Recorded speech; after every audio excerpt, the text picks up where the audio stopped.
Some people are going to have to borrow money from the bank. Some people are going to have to go the private lender or hard money route. Here are 5 questions to ask yourself before you invest in real estate. First things first, you have to have a clear idea of what you're trying to accomplish and what your goals are. It's not one-stop shopping, it's not one size fits all. There are so many different ways out there to invest in real estate to make a profit. You can be a wholesaler, you can be a fix and flipper, you can be a buy and hold, and down the line. So have a clear picture of what you want to do before you just go jump in and spend your money. The second question to ask yourself is, how are you going to finance this project? So how are you going to pay for this piece of real estate? A lot of people dip into their savings account, or they started a savings or a fund for real estate investing a while back, and they just continually just put money in it and then just kind of stacked up over time.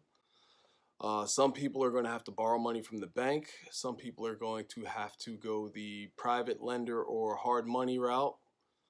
Some people are going to borrow from friends and family. There's so many different ways that people acquire the money that they need for purchasing real estate. Sometimes people get creative and they do things such as seller financing or master leases. So as I said, there's a bunch of different ways to go about it. Number 3, and this might be the most important one, is, do the numbers make sense? So when you're talking about investing in real estate to make a profit, one of the biggest things that you need to keep in mind is, what is the income, what are the expenses, and what is your potential return on investment in the future. That's very broad strokes. You can drill down and really get to the nitty-gritty and find out a bunch of different numbers, but just for the sake of this video and keeping it short, those are 3 of the biggest factors that people are typically looking at when they're investing in real estate. So educate yourself once again, learn what to look for. The 4th thing you need to think about is, are you ready for more responsibility? Being a landlord, it is work. All right. If you have a vacancy, you need to advertise that vacancy.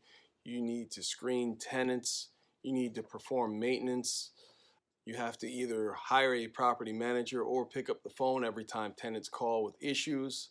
So it is a lot of work to be a landlord. If you're going to go with the fix and flip model, then you might be doing things like hiring contractors and supervising projects and dealing with deadlines and finances and all that stuff. So it's all work. And the 5th thing that you should ask yourself before investing in real estate for profit is, have you built your team? As my daughter likes to say, teamwork makes the dream work. The reason to have your team established is so that when you do look at properties, you have professionals that can come in, give their professional opinion to help you out, and they have your best interest in mind, because if that's your team, you're going to provide work for them. So they're loyal to you, you're loyal to them. So it's very important to establish your team early on in the game. Subscribe to the YouTube channel. Click on that notification bell.